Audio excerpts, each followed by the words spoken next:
ಮಿಂಚು ಮಿಂಚು ಸಿರಿ ಮಿಂಚು ಇದು ದಾರಿ ತೋರುವ ಮಿಂಚು.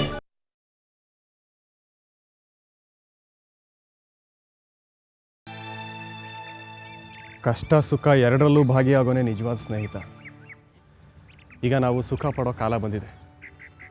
ಆರಾಮ ಸೆಟ್ಲ್ ಆಗಬೇಕು ಅಷ್ಟೆ. ನೀನು ಅಮ್ಮ ಹೇಳಿದಾಗೆ ಮದುವೆ ಆಗಿಬಿಡು, ಫ್ಯಾಮಿಲಿ ಲೈಫ್ ಶುರು ಮಾಡು. ಮದುವೆನಾ? ಈಗಲೇ ಬೇಡ ರಾಜೀವ, ಇನ್ನೊಂದು ಸ್ವಲ್ಪ ದಿವಸ ಆಗಲಿ. ಯಾಕೆ, ಏನು ಪ್ರಾಬ್ಲಮ್ಮು?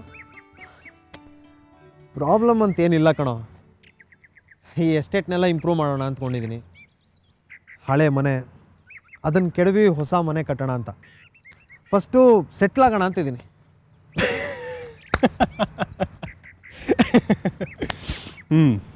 ದಿನೇಶ, ಈ ಎಸ್ಟೇಟ್ನೆಲ್ಲ ಮಾರಿದ್ರೆ ಎಷ್ಟು ಹಣ ಬರ್ಬೋದು?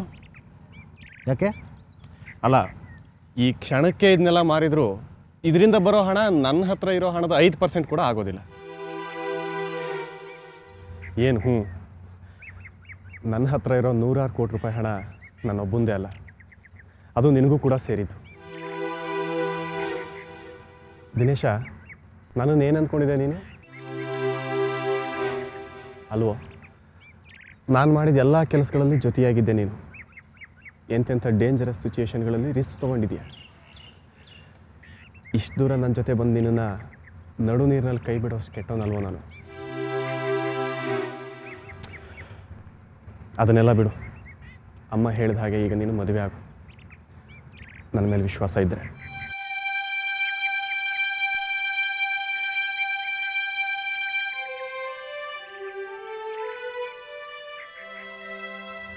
ಇನ್ನೊಂದು ವಿಚಾರ ದಿನೇಶ, ಸದ್ಯದಲ್ಲೇ ನಾವೊಂದು ಬಿಸ್ನೆಸ್ ಶುರು ಮಾಡ್ತಾ ಇದ್ದೀವಿ. ಟೆಕ್ಸಾಸ್ ಇಂಟರ್ನ್ಯಾಷನಲ್ ರಿಫೈನರೀಸ್ ಅಂತ ಒಂದು ಕಂಪ್ನಿ ಬರ್ತಾ ಇದೆ ಇಂಡಿಯಾಗೆ. ವೈದೇಹಿ ನದಿ ತೀರದಲ್ಲಿ ಕ್ರೂಡ್ ಆಯಿಲ್ನ ರಿಫೈನ್ ಮಾಡೋ ಪ್ರಾಜೆಕ್ಟ್ ಶುರುವಾಗ್ತಾ ಇದೆ. ಅಲ್ಲಿ ಮಾತಾಡಿದ್ದೀನಿ ನಾನು. ಮೋಸ್ಟ್ಲಿ ಕೆಲಸ ಆಗಬಹುದು. ಏನು, ಆಯಿಲ್ ಬಿಸ್ನೆಸ್ಸಾ? ಕೆಲವೇ ದಿನದಲ್ಲಿ ಈ ಬಿಸ್ನೆಸ್ನಿಂದ ನಮ್ಮ ಹತ್ರ ಇರೋ ಹಣ 3ರಷ್ಟು ಆಗುತ್ತೆ. ಈ ಬಿಸ್ನೆಸ್ನಲ್ಲಿ ನೀನು ನನ್ನ ಜೊತೆ ಇರ್ತೀಯ, ಇರಬೇಕು ಅಷ್ಟೆ. ದಿನೇಶ, ರಾಜೀವ. ಅಮ್ಮ, ಇಲ್ಲಿದ್ದೀವಿ. ಓಹೋ, ನೀವಿಬ್ರು ಇಲ್ಲಿದ್ದೀರಾ? ನಿಮ್ಮಿಬ್ರು ಇಡೀ ಎಸ್ಟೇಟ್ ಎಲ್ಲ ಹುಡುಕಾಡ್ಬಿಟ್ನಪ್ಪ. ಬಾಪ್ಪ, ಕೂತ್ಕೊ.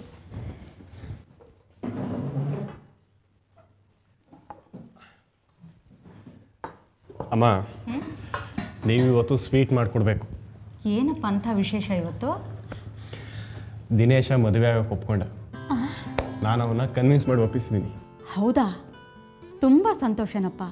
ಹಾಗಾದರೆ ನಾನಿವತ್ತು ಖಂಡಿತವಾಗ್ಲೂ ಸಿಹಿ ಮಾಡೇ ಮಾಡ್ತೀನಿ. ಇನ್ನೊಂದು ಸಂತೋಷದ ವಿಚಾರ ನಿಮಗೆ. ಏನಪ್ಪ ಅದು? ನಾನು ಒಂದು ಹೊಸ ಬಿಸ್ನೆಸ್ ಶುರು ಮಾಡ್ತಾ ಇದ್ದೀನಿ. ನನ್ನ ಜೊತೆ ದಿನೇಶನೂ ಇರ್ತಾನೆ, ಪಾರ್ಟ್ನರ್ ಆಗಿ.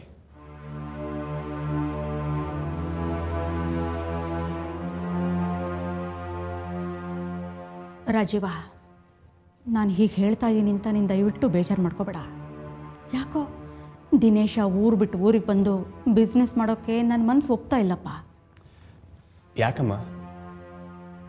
ಏನೋ ಬಿಸ್ನೆಸ್ ಮಾಡ್ತೀನಿ ಅಂತ ಹೇಳಿ ಮನೆಯಿಂದ ದೂರನೇ ಉಳಿದ್ಬಿಟ್ಟ. ಸಾಲದಕ್ಕೆ ಕಾಣದ ದೇಶಕ್ಕೆ ಹೋಗಿ ತಿರ್ಕೊಂಬಂದ. ಅಮ್ಮ, ಅದೆಲ್ಲ ಹಳೆ ಕತೆ. ದಿನೇಶ ಈಗ ಬಿಸ್ನೆಸ್ ಮಾಡೋದು ನನ್ನ ಜೊತೆ ಇಲ್ಲೇನೆ. ಅವನು ಯಾವ ದೇಶಕ್ಕೂ ಹೋಗೋದಿಲ್ಲ. ಇರಬಹುದಪ್ಪ.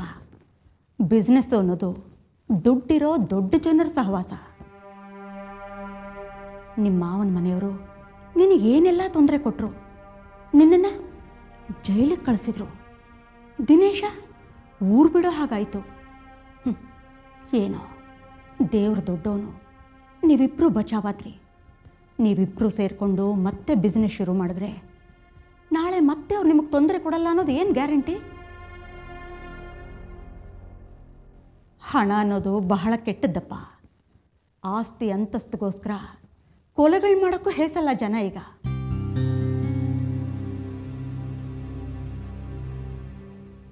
ನನಗಿರೋನೊಬ್ಬನೇ ಮಗ ರಾಜೀವ. ಅವನನ್ನು ಕಳ್ಕೊಳಕ್ಕೆ ನಂಗೆ ಇಷ್ಟ ಇಲ್ಲಪ್ಪ.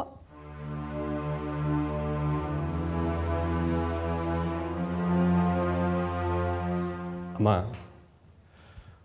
ಒಬ್ಬ ತಾಯಿಯಾಗಿ ನೀವು ಪಡ್ತಾ ಇರೋ ಆತಂಕ ನನಗೆ ಅರ್ಥ ಆಗುತ್ತೆ. ಆದರೆ ಕೆಲವೊಂದು ವಿಚಾರಗಳನ್ನ ನೀವು ತಪ್ಪಾಗಿ ಅರ್ಥೈಸ್ಕೊಂಡ್ಬಿಟ್ಟಿದ್ದೀರಾ. ಬಿಸ್ನೆಸ್ ಅಂದರೆ ಬರೀ ಮೋಸ ವಂಚನೆ ಅಷ್ಟೇ ಅಲ್ಲ, ಅದನ್ನು ಒಳ್ಳೆ ರೀತಿಯಿಂದಲೂ ಮಾಡ್ಬೋದು. ಈಗ ನಾವು ಮಾಡ್ತಾ ಇದ್ವಲ್ಲ ಹಾಗೆ. ಬಿಸ್ನೆಸ್ ಮಾಡೋರೆಲ್ಲ ಕೆಟ್ಟೋರು, ಅದರಿಂದ ಬರೀ ಕೆಟ್ಟದ್ದೇ ಆಗುತ್ತೆ ಅನ್ನೋದೆಲ್ಲ ಸುಳ್ಳಮ್ಮ. ನೋಡಿಮ್ಮ, ದಿನೇಶ ತುಂಬ ಬುದ್ಧಿವಂತ. ನನ್ನ ಜೊತೆ ಬಿಸ್ನೆಸ್ ಮಾಡಿದರೆ ಕೋಟಿಗಟ್ಟಲೆ ದುಡಿತಾನೆ, ಸುಖವಾಗಿ ಬದುಕ್ತಾನೆ. ಇಲ್ಲಿ 10 ವರ್ಷ ದುಡಿದ್ರೂ ದುಡಿಲಾರ್ದಷ್ಟು ಹಣನ ಅಲ್ಲಿ ಕೇವಲ 6 ತಿಂಗಳಲ್ಲಿ ದುಡಿಬಹುದು. ನನ್ನ ಮಾತನ್ನು ನಂಬಿ. ನಿಮ್ಮ ಮಗ ಸುಖವಾಗಿರಬೇಕು ಅನ್ನೋದು ತಾನೇ ನಿಮ್ಮ ಆಸೆ ಕೂಡ. ಅದು ಸರಿಯಪ್ಪ, ಆದರೆ ಈಗಲಾದರೂ ದಿನೇಶ ನಮ್ಮ ಜೊತೆಲೇ ಇರ್ತಾನೆ ಅಂದ್ಕೊಂಡಿದ್ದೆ.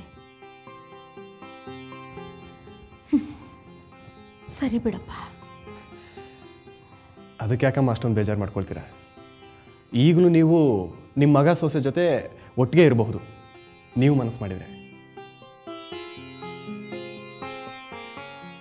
ಹೌದಮ್ಮ, ದಿನೇಶ ಮತ್ತು ಅವನ ಮದುವೆ ಆಗೋ ಹುಡುಗಿ ಸಿಟಿನಲ್ಲೇ ಇರ್ತಾರೆ.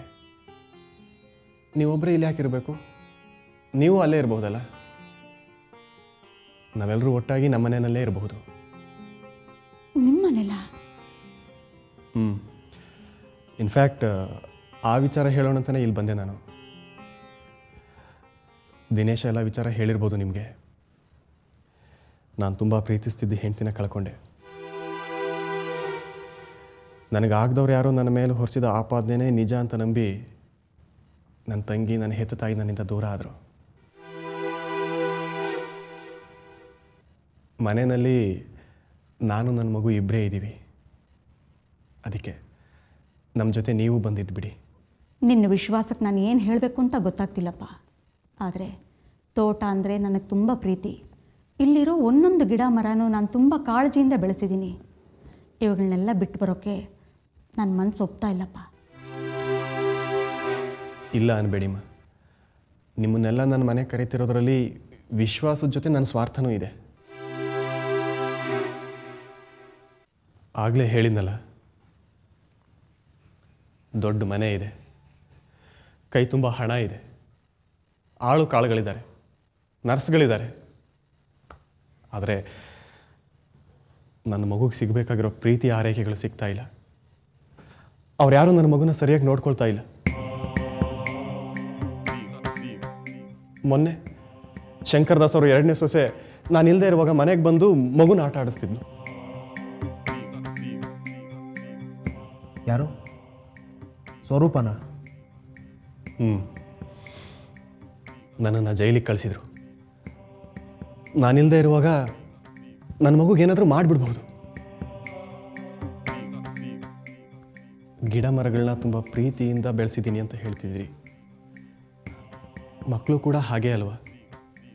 ಅವಕ್ಕೆ ಪ್ರೀತಿ, ಕಾಳಜಿ, ಆರೈಕೆ ಬೇಕು ಅಲ್ವಾ? ಮಕ್ಕಳನ್ನು ಬೆಳೆಸೋದು ಎಲ್ಲದಕ್ಕಿಂತ ತುಂಬ ದೊಡ್ಡ ಜವಾಬ್ದಾರಿ. ಅದನ್ನು ನಿಭಾಯಿಸೋಕ್ಕಾಗದೆ ಒದ್ದಾಡ್ತಾ ಇದ್ದೀನಿ. ಯಾರನ್ನೂ ನಂಬೋ ಹಾಗಿಲ್ಲ. ಎಲ್ಲೂ ಕೆಲಸಕ್ಕೆ ಹೋಗದೆ ಇಡೀ ದಿನ ಮನೇಲಿದ್ದರೆ ಯಾವ ಕೆಲಸನೂ ಆಗೋದಿಲ್ಲ. ಅಟ್ಲೀಸ್ಟ್ ನನ್ನ ಮಗನ ಭವಿಷ್ಯಕ್ಕಾದ್ರೂ ದುಡಿಯೋದು ಬೇಡವಾ?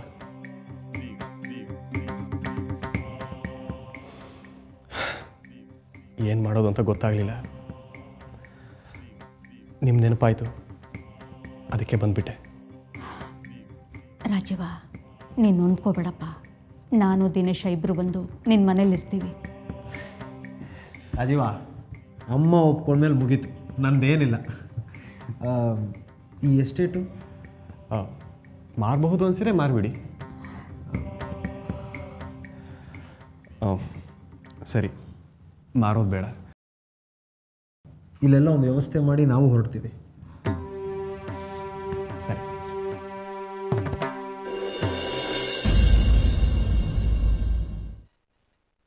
ಅಮ್ಮ ಎಲ್ಲಿದ್ದಾರೆ? ರೂಮಲ್ಲಿದ್ದಾರೆ. ಮಾ ಬಾರೋ. ನಾವು ಖಾತೆಯ ಹೆಸರಲ್ಲಿ ಟ್ರಸ್ಟ್ ಮಾಡಿದ್ದೀವಲ್ಲ, ಅದಕ್ಕೆ ಎಷ್ಟು ಎಕರೆ ಲ್ಯಾಂಡ್ ಟ್ರಾನ್ಸ್ಫರ್ ಮಾಡಿಸಿದ್ದೀವಿ? 30 ಎಕರೆ ಇರಬೇಕು. ನಂಗೆ ಸರಿಯಾಗಿ ಗೊತ್ತಿಲ್ಲ ಕಣ. ನಿಮ್ಮ ಅಪ್ಪಂಗೆ ಕೇಳು. ಅಪ್ಪ ಎಲ್ಲಿದ್ದಾರೆ? ಅವರು ಕ್ಲಬ್ಬಿಗೆ ಹೋಗಿದ್ದಾರೆ. ಅದೇನು ಆ್ಯನಿವರ್ಸರಿ ಅಂತೆ ಇವತ್ತು.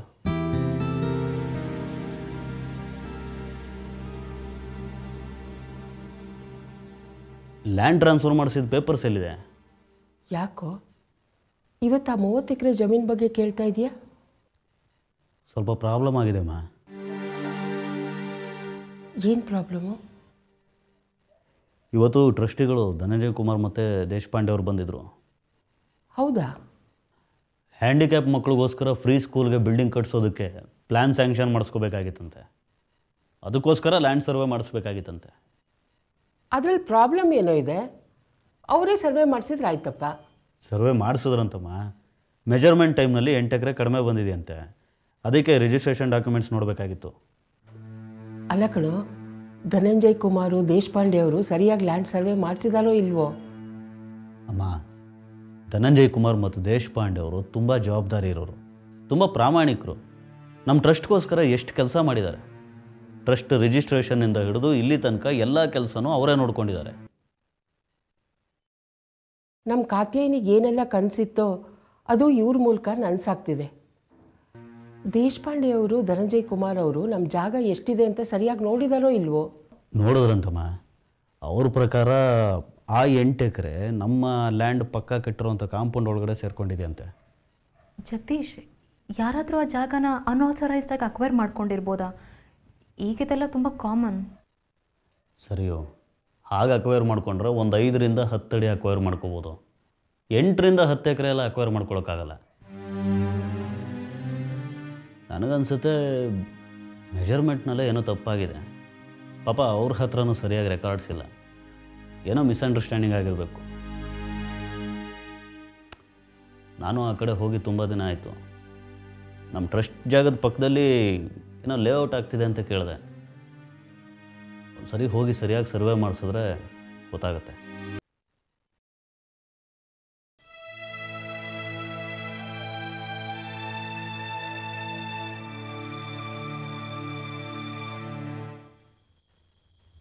ದಿನೇಶ, ನೀನು ಮದುವೆ ಆಗಕ್ಕೆ ಒಪ್ಕೊಂಡಿದ್ದು ನನಗೆ ತುಂಬ ಸಂತೋಷ ಆಯಿತು ಕಣೋ.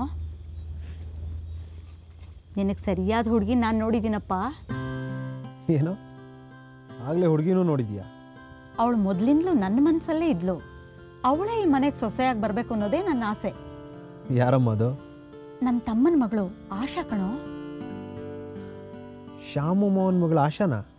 ಹ್ಞೂ, ನೀನು ಅವಳನ್ನ ನೋಡಿದ್ಯಲ್ವಾ? ನಾನು ಡಿಗ್ರಿ ಮಾಡುವಾಗ ನೋಡಿದ ನೆನಪು, ಆಮೇಲೆ ನೋಡೇ ಇಲ್ಲ ಅವಳನ್ನು. ಆಶಾ ನೋಡೋಕ್ಕೆ ತುಂಬ ಸುಂದರವಾಗಿದ್ದಾಳೆ ಕಣೋ, ಬುದ್ಧಿವಂತೆ ಕೂಡ.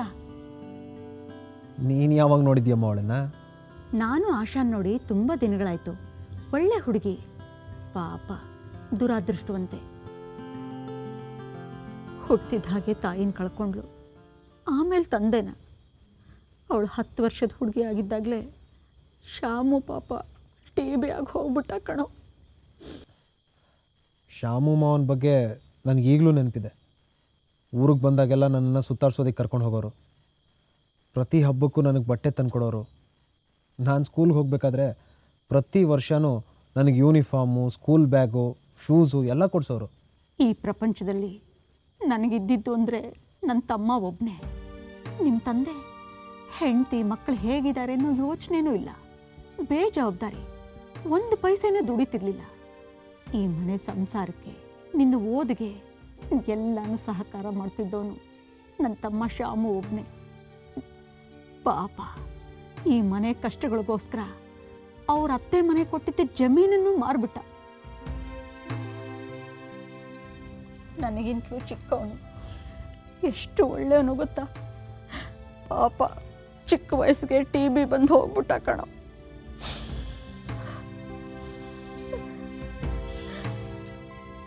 ಶ್ಯಾಮು ಮಾವ ಹೋದ್ಮೇಲೆ ಸ್ವಲ್ಪ ದಿನ ಆಶಾ ನಮ್ಮನೇಲೇ ಇದ್ಲಲ್ವಾ? ಹೌದು, ನಮ್ಮನೇಲೇ ಇದ್ಲು.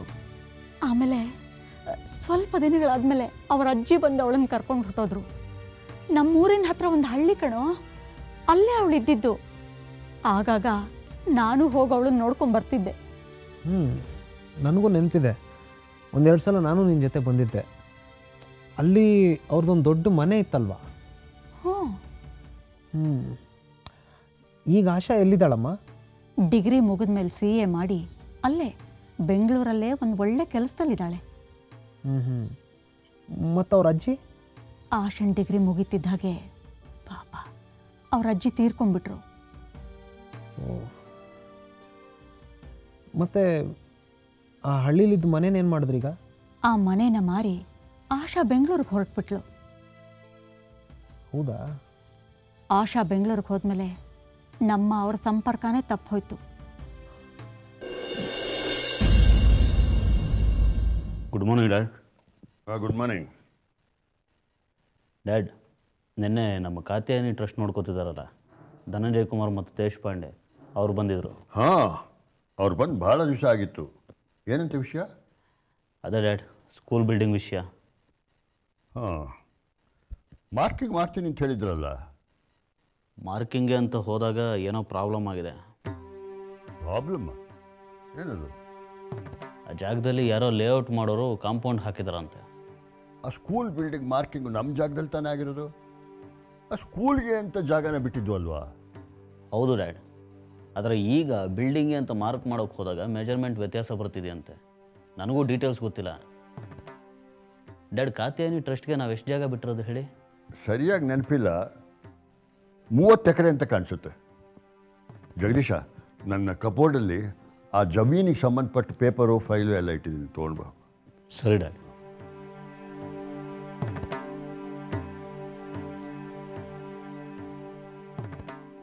ಸಿಗ್ತೇನಪ್ಪ? ಹಾಂ ಡ್ಯಾಡ್, ಸರ್ವೆ ನಂಬರ್ 92/A ಅಂತಿದೆ.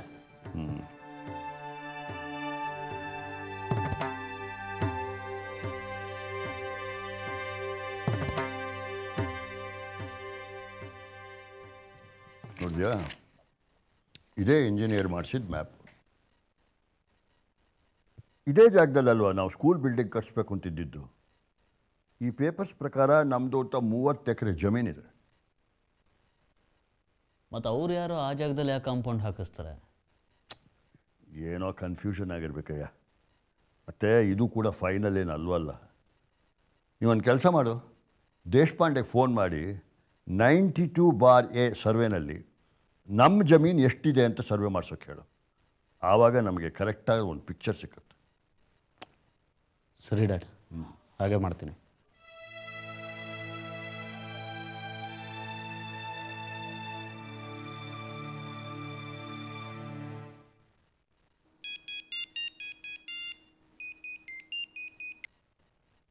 ಹಲೋ, ಹೇಳಿ ಜಗದೀಶ್. ದೇಶಪಾಂಡೆ ಅವರೇ, ನಿನ್ನೆ ನೀವು ಬಂದು ಹೋದ ವಿಚಾರನ ನಮ್ಮ ತಂದೆ ಹತ್ರ ಮಾತಾಡಿದೆ. ಅವ್ರಿಗೆ ಆ ಲ್ಯಾಂಡ್ ಮ್ಯಾಪ್ ಸಿಕ್ಕಿದೆ. ಆ ಲ್ಯಾಂಡ್ ಮ್ಯಾಪ್ ಪ್ರಕಾರ ನಮ್ಮದು ಅಲ್ಲಿ 30 ಎಕರೆ ಜಮೀನಿದೆ. ಆದರೆ ನಮ್ಮ ತಂದೆ ಅದಕ್ಕೂ ಒಂದು ಸಲ ಸರ್ವೆ ಮಾಡಿಸೋದು ಒಳ್ಳೆಯದು ಅಂತ ಅಂದರು. ಅದಕ್ಕೆ ನಾನು ನಿಮಗೆ ಫೋನ್ ಮಾಡಿದ್ದು. ಆ ಲ್ಯಾಂಡ್ನ ಸರ್ವೆ ಮಾಡಿಸೋಕ್ಕಾಗತ್ತಾ? ಮಾಡಿಸ್ಬೋದು ಸರ್, ಆದರೆ ಅಫಿಷಿಯಲ್ ಸರ್ವೆ ಆದರೆ ಬೇಗ ಆಗಲ್ಲ ಸರ್. ಓ ಡ್ಯಾಡ್, ಅಫಿಷಿಯಲ್ ಸರ್ವೆ ಅಂದರೆ ಸ್ವಲ್ಪ ಲೇಟ್ ಆಗುತ್ತೆ ಅಂತ ಹೇಳ್ತಿದ್ದಾರೆ. ಸರಿ, ಆಗ ದೇಶಪಾಂಡೆಗೆ ಹೇಳು, ಪ್ರೈವೇಟ್ ಸರ್ವೇಯರ್ಸ್ ಹತ್ರ ಮೊದಲು ಮಾಡಿಸಿ ಆಮೇಲೆ ಬೇಕಾದ್ರೆ ನಾವು ಅಫಿಷಿಯಲ್ ಮಾಡಿಸು. ದೇಶಪಾಂಡೆ ಅವರೇ, ಯಾರಾದರೂ ಪ್ರೈವೇಟ್ ಸರ್ವೇಯರ್ ಸಿಗ್ಬೋದಾ? ಖಂಡಿತ ಸರ್, ನಮ್ಮ ಕಡೆ ಒಬ್ರು ಇದ್ದಾರೆ, ದೀಪಕ್ ಅಂತ. ಅವ್ರ ಕೈಯಲ್ಲಿ ಖಂಡಿತ ಮಾಡಿಸ್ಕೊಡ್ತೀನಿ ಸರ್. ಹಾಂ, ಓಕೆ. ಸರಿ, ಆಮೇಲೆ ಏನಾಯಿತು ಅಂತ ನನಗೆ ತಿಳಿಸಿ. ಹಾಂ, ಖಂಡಿತವಾಗೂ ತಿಳಿಸ್ತೀನಿ ಸರ್. ಸರಿ, ನಮಸ್ಕಾರ. Okay sir. ಯಾರೋ ಅವರು ಪರಿಚಯದವರೇ ಅಂತೆ, ದೀಪಕ್ ಅಂತ ಸರ್ವೇಯರು. ಸರ್ವೆ ಮಾಡಿಸ್ತೀನಿ ಅಂತ ಹೇಳಿ. ರಿಪೋರ್ಟ್ ಬರಲಿ, ಆಮೇಲೆ ಪ್ರಾಬ್ಲಮ್ ಏನಾಗಿದೆ ಅಂತನೋ ಕ್ಲಿಯರ್ ಆಗುತ್ತೆ.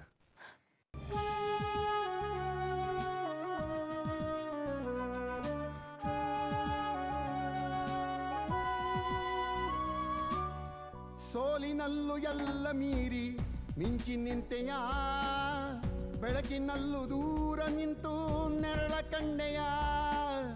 ಹೆಜ್ಜೆಯಲ್ಲಿ ಹಾದಿ ಮೂಡಿ ನೀಗಿ ಬಂಧನ, ನೀನೆ ಮಿಂಚು ಮಿಂಚು ಸಿರಿ ಮಿಂಚು ಇದು ದಾರಿ ತೋರುವ ಮಿಂಚು ಒಳ ಮಿಂಚು ಮಿಂಚು